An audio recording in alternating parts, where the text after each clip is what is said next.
Do you ever wake up tired ever after a full night's sleep or hit that afternoon wall where your brain shuts down, but you're not even doing anything strenuous?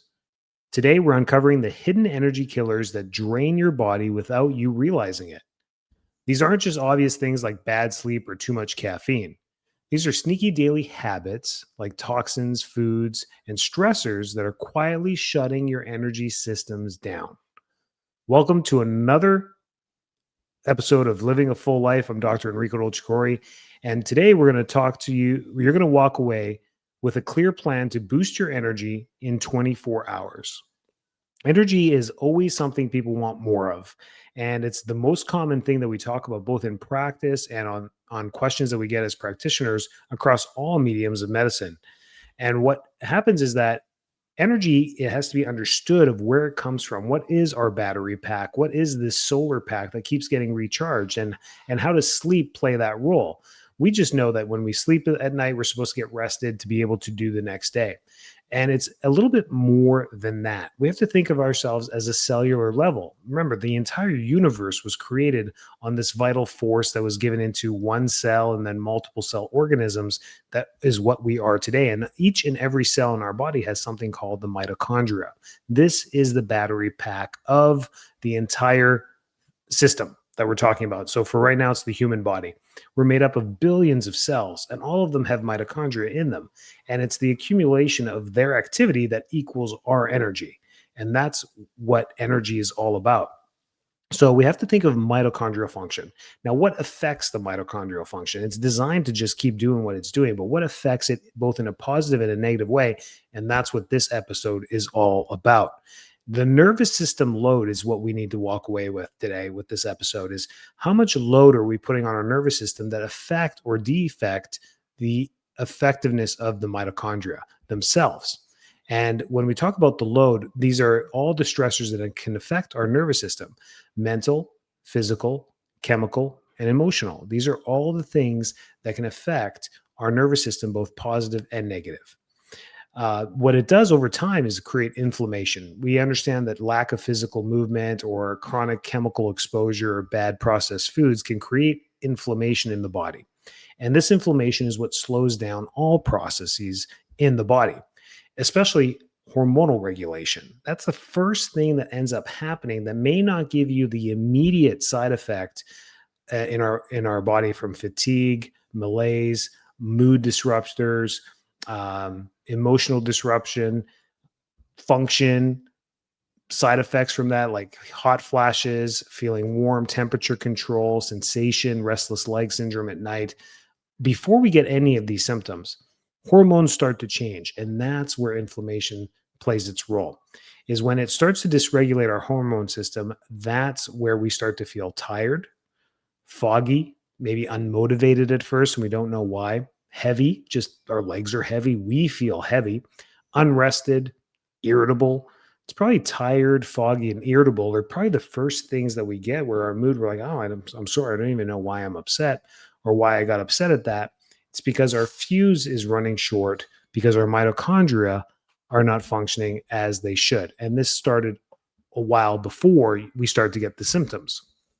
So we need to just go through the hidden killers of our energy. And this is what this podcast is all about. And I've listed 4 or 5 of the top killers, and we're going to tackle them and create strategies on how to improve them. And if you do these 4 or 5 things within the next 24 hours, you're going to notice a change in your energy immediately. That's how fast this works when we start to remove the interference of what's causing decreased energy. And the number one energy thief is chronic low level inflammation. Nobody talks about this, the low level inflammation. We talk about inflammatory markers once they start to show up in the blood work: high cholesterol, high CRP, high blood pressure, whatever it may start to happen. We talk about those, but it's a little too late once the physiological effects are measurable. What we're talking about is what's building up in the meantime to get to those results. And it's processed foods, sugar and insulin spikes from the consumption of sugar, seed oils, food sensitivities, and environmental toxins that we talked about in many previous episodes. That could be pollution, pseudoplastics, estradiols, and estrogen disruptors, and how these things really drain our overall energy. The immune system's always working for you. And if you feel fatigued, it's because your immune system's working on overdrive. And you may not get sick or have a cold or have a runny nose or a sore throat or a fever when we think about the immune system, but the immune system's always attacking foreign invaders. And when we're chronically inflamed, the immune system's chronically active, always overactive, always attacking. And sometimes it's attacking ourselves because of the inflammation. We may get organs or glands in our body that start to get inflamed, like the thyroid, for example, and our body will start to attack it. That's what most um, causes of hypo or hyperthyroiditis is inflammation of the thyroid gland itself. And it's because our own body's attacking it.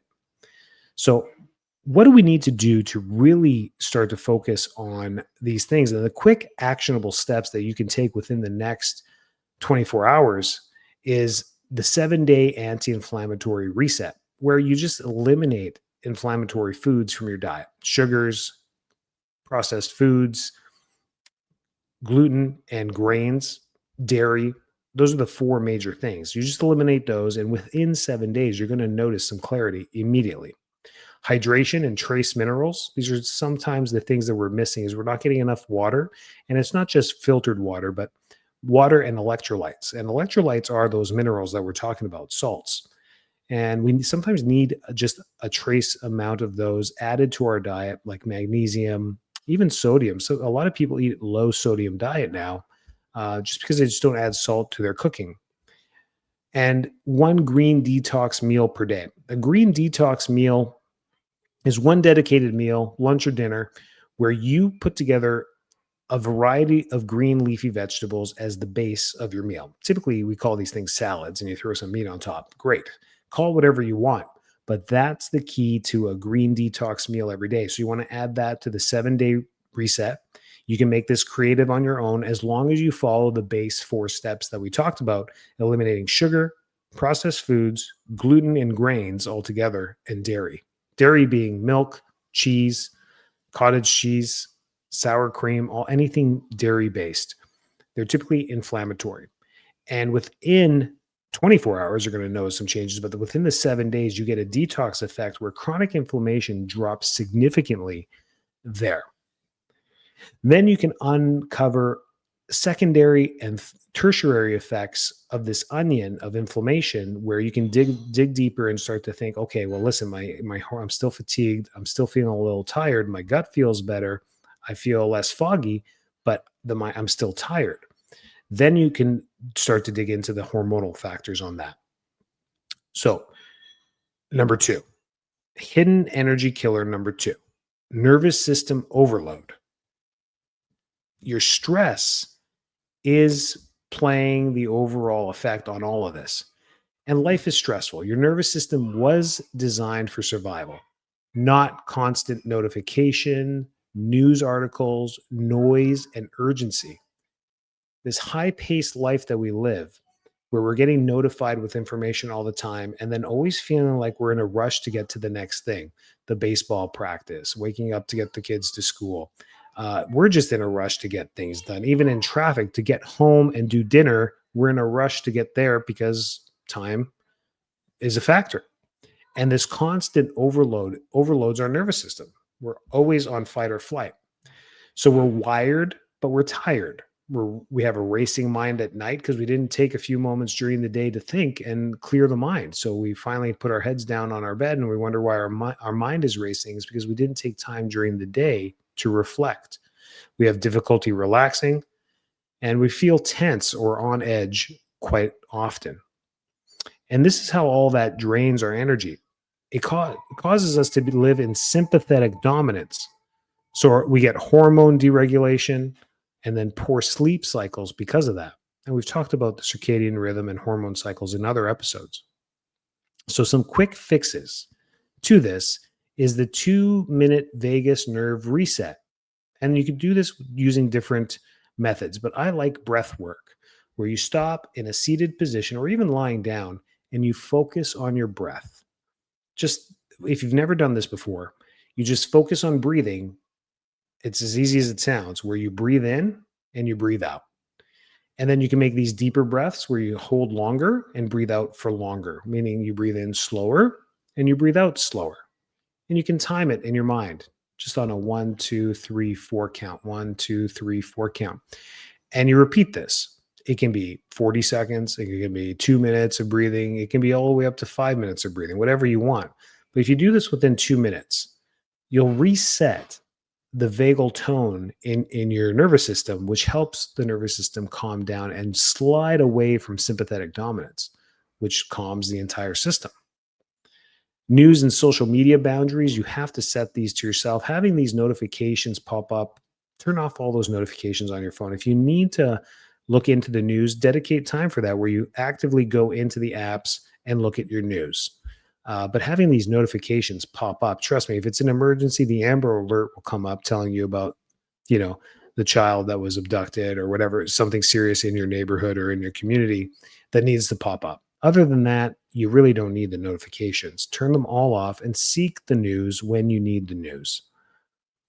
And then another thing is magnesium and sunlight. We work indoors, we avoid the sun like the plague, and this catches up to us. Sunlight is really important. Getting it directly on our skin, directly in our eyes, is really important. You can wear sunglasses. You don't want to stare directly at the sun. That's not what I'm saying. But being outside and getting that sunshine directly at us, those photons hitting us, plays a huge role in our circadian rhythm and our hormonal system as well. So the nervous system overload epidemic is very true, especially in Western cultures, especially in American culture. So we need to be mindful of that and why we maybe feel tired or groggy. Hidden energy killer number 3, the mitochondria are under attack. So your mitochondria are your body's battery pack. They work together, a billion at a time. All those cells in our body, billions, all work together doing their own thing, but that energy that they produce is our overall energy source. So when they're damaged, no amount of caffeine or any monster drink or caffeinated drink or energy drink is going to save you. So what really causes the slowdown in our mitochondria? There's a lot of different research on that and many different things that do it, but all the theories stack on one another. There's no one direct answer, but all of them do play a role. Like EMF exposure from Wi-Fi, electrical fields, all these things play a role. They're not voodoo or woodoo. It's really true that we should protect ourselves from the radiation that comes off of a lot of our wireless devices. So I like to make the bedroom the solace of tranquility when it comes to resting and healing. And if you're truly going to do that, you're going to keep wireless devices out of there. You're going to be mindful of where the router is placed in your home and where a lot of your electronics are. Getting these EMF measurers on Amazon, you can just walk around your house and see where EMF is coming from. Your bedroom should win and be as close to zero as possible. That's where you truly heal. So as long as you did that, that's a huge win. Then in other parts of your house, it may go up as closer as you get to the laptops and computers and Wi-Fi devices and charge ports. But that plays a big role in there, and you should be mindful of it. That's the point of this few seconds on this podcast. The next is plastics and chemicals. Reusing plastic containers and drinking from them and eating from them puts in microtoxins into our body. So we have to be careful with plastics and the chemicals that they emit. Lack of movement overall. How are we going to flush our lymphatic system to get these things? Our lymphatic system, our circulatory system, our blood system, everything that pulls through and filters out of our system, the kidneys, liver, all of these things that help us to filter toxins out of our body. What are we going to do to help move those circulatory processes better? It's movement, it's exercise, it's going for a walk every day, it's moving your body. It's amazing how many Americans sit all day and don't do much. They look at their steps on their phone and they did 1,900 steps for the day. That's going to the bathroom a few times and just taking out the trash. It's not that much. So we are a sedentary culture. So we need to get up there. The 10,000 steps is a nice rule. I like it. Nutrition, nutrient deficiencies. We're just not eating a well-balanced diet, a well-rounded diet, and we need that.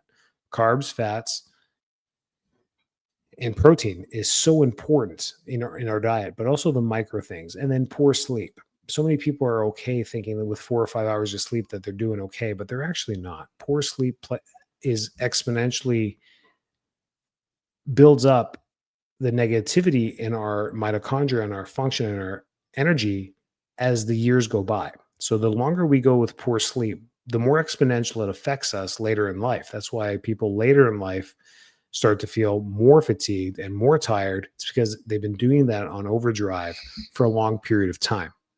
Here are some fixes for all this. Light exposure in the morning and evening, being mindful of both. When you first wake up, trying to get that natural light as soon as possible to start to diminish the cortisol response in our circadian rhythm. L-carnitine and omega-3. So those are like fish oils. But these are things you can add to your diet, and try L-carnitine plus omega-3s or a fish oil to connect your to connect to your content. So what that means is getting a little bit of a reset through the proper nutrition in our body. We just don't get omega-3s, the good fatty acids, because we don't eat a lot of those sources of coconut oil, olive oil, avocado oil, fish um, oils that we get from there. So taking those as a supplement on a daily basis can play a huge role. High interval intensity training can also help boost mitochondrial function. It's been shown in exercise physiology that people that do HIIT twice a week, even 15 minutes, had a substantial increase in their mitochondrial function and energy output, because that starts to spark a lot more aerobic activity in the body. And HIIT means taking like a short sprint for 15 seconds and then walking for a minute, and then sprinting for 15 seconds and walking for a minute, or doing that on your stationary bike, or going for a swim in the pool, and just quickly doing 15 seconds of a butterfly or a quick um, front stroke or whatever it is, and then slowing down and just paddling around. Doing bursts of these exercises play a huge role in our mitochondria. They help light them up. And then red light exposure has been fantastic. You've seen all the red light devices. We have a red light bed in our office.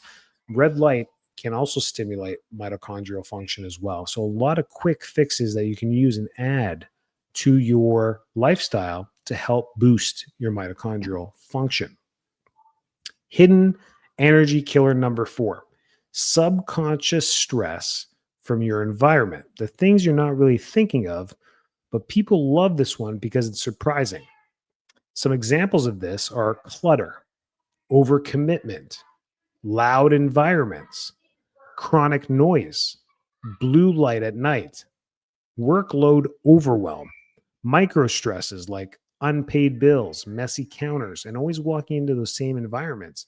These are the subconscious things that we really don't talk about much. And that's the issue with all that.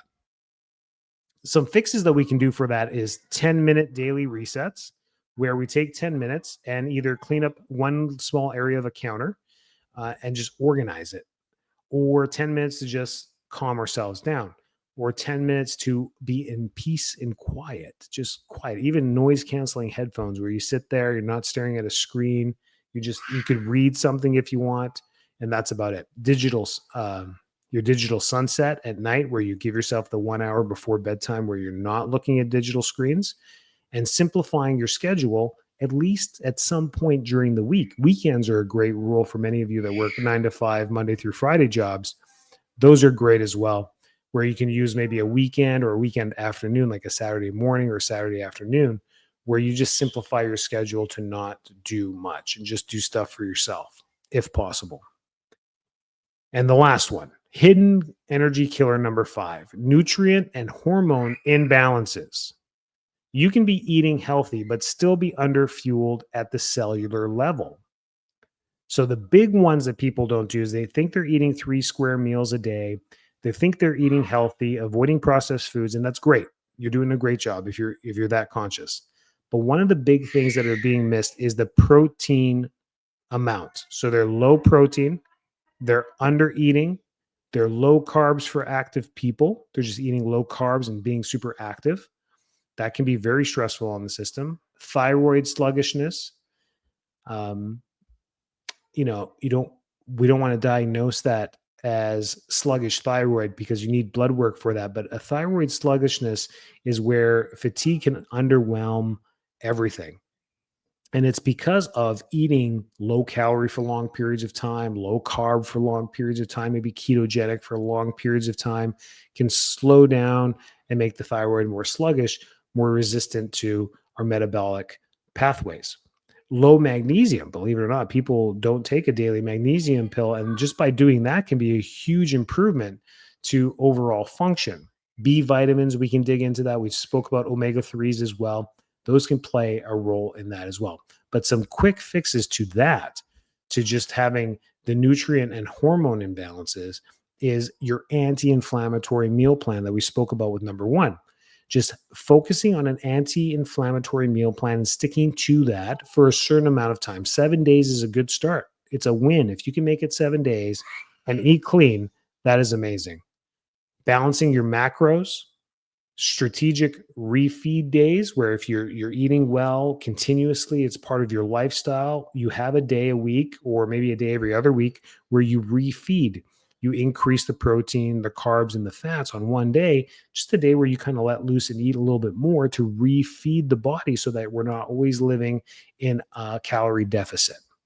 Strength training consistently, twice a week, 3 times a week, 4 times a week, whatever your schedule allows, but being consistent. That was the key in that sentence there. Strength training, yes, but consistently. Putting those time in per week and focusing on muscle resistance plays a huge role in balancing our hormone system. So, the 24-hour energy reset protocol is something I'd love to see you guys do today or soon within the next few days. And here's what you need to focus on in the next 24 hours. Makes it super easy. You don't even have to jot down any notes. Is in the morning, we want to get direct sunlight. So that's either outside or even through a window. Hydrate with minerals. So try adding a pinch of Himalayan sea salt or just pink salt or Celtic salt or something to your water, a pinch, where not enough to make it salty, just a pinch into your water, your 8-ounce glass of water. Drink that water in the morning. You can even squeeze a little bit of a lemon in it. Those are all hydration and electrolytes that you're putting into your water. So once you do that, you start off the day wonderfully. So you're going to hydrate with minerals. You're going to add protein with your breakfasts. A lot of the American breakfasts, if you look at them, don't have protein in them. Waffles, pancakes, cereals, milk, muffins, bagels, toast. Everything I just said is carbohydrates. You may add some butter to it. You may add, fats to it, peanut butter, a little bit of protein there, but there's not much protein in there. So adding eggs and meats and turkey and chicken sausage and things in the morning to beef up the protein is absolutely fantastic way to start your day. Loading your mornings with the most amount of protein possible is setting you up for success for the rest of the day. Having 40, 50, 60, 70 grams of protein in the morning, try this. Just sets you up for success for the rest of the day. In case you have a heavy carb lunch or a low protein dinner, you set yourself up well with your morning breakfast, which is absolutely fantastic. And then a 10-minute walk. 10 minutes. That's all we're asking. 10 minutes in the morning. Don't walk straight to your car. Go check the mail or walk down the block 5 minutes and walk back and then get in your car and drive to work or whatever it is you're doing. Adding that to, or take the dog for a 10-minute walk before you go. Starting your day like that sets up your mitochondria for success. Then in the middle of the day, we want to add one green meal that we talked about for not just detoxification, but also just sustenance, just filling the body with good nutrition. Avoiding the sugar crash, meaning we're not going to eat sugar over the noon hours so that we don't have the late afternoon crash. So we're going to just eat sugars or carbohydrates either in the morning or save them for a little bit at the end of the day, like a potato or anything that you're adding to your dinner to avoid the sugar crash. And then having the 2-minute vagus reset that we talked about, breath work that can be done in the evening or anytime during the day, really, and resetting our vagus nerve. Our evening ritual should be a digital sunset, meaning that we're focused on the digital time that we have in screens, television counts, computer screens, laptops, our iPhones, our smartphones, our devices, our iPads, all the things are digital screens, or even our Apple Watches. So just an hour before bed, not staring at them. Adding magnesium to your nighttime routine can help with sleep. 10-minute cleanup to reduce environmental stresses, just focusing on your bedroom, the light, the EMF exposure, the things we talked about in this podcast, and having an early bedtime, meaning resetting your bedtime to make sure that you're getting 7 or 8 hours of nighttime sleep so that by the time you wake up in the morning, you're giving your body a chance for a full reset and a full energy battery pack reset. So some patients that we help with, this is what spurred this comes up all the time. My energy, my energy, my energy. And we always give these quick fixes to our patients. These same things we said in this episode, both virtually through functional medicine and in person in our practice. And almost everyone comes back and says that worked. It really helped them. So the calls to action that we gave you today in this episode, all you have to do is just implement them. People know this. I see them almost on a weekly basis or at least a monthly basis. So by the time they come in again, they're already saying that they've done 2 or 3 of the things and they do feel better. And it can bring up other and surface other things that we can help dive deeper into, or they truly did help them and they're just sleeping better. So people that are exhausted drink a lot of coffee. They feel like they need to take naps. They try all the different supplements. But it's typically the low protein diet and the chronic stress that most people fit into that bucket about. Just life is stressful and their meals are not full rounded with protein. And that creates a lot of inflammation. And a lot of people, not only in 24 hours, but in 2 to 6 weeks, see huge changes in their energy. And you can too. If this episode helped you in any way with some tips, share it with someone who's been struggling with their energy. And then you can DM me find us on social media, both at Full Life Chiropractic, Living a Full Life Podcast, Enrico Dolcecore. I'm on Facebook, Instagram. I'm everywhere. And DM me saying, hey, I listened to your podcast, energy. Or if you just say energy, I know that you listen to the podcast, and I'll send you a free resource, a PDF, that everything that we talked about today on here. Your body isn't tired because it's broken. I want you to remember that. You're not broken, and our bodies don't get broken. What is happening is it's tired because it's overwhelmed from everything, physical, mental, and emotional stresses. When you remove the hidden drains, your energy comes back faster than you think. You don't need magic pills or remedies or that magic workout or join that 30-day boot camp or program to get your energy back. So if you want the hidden energy killers, just reach out to us. I'd be more than happy to share that with you. Stay well, stay healthy, and boost your energy naturally.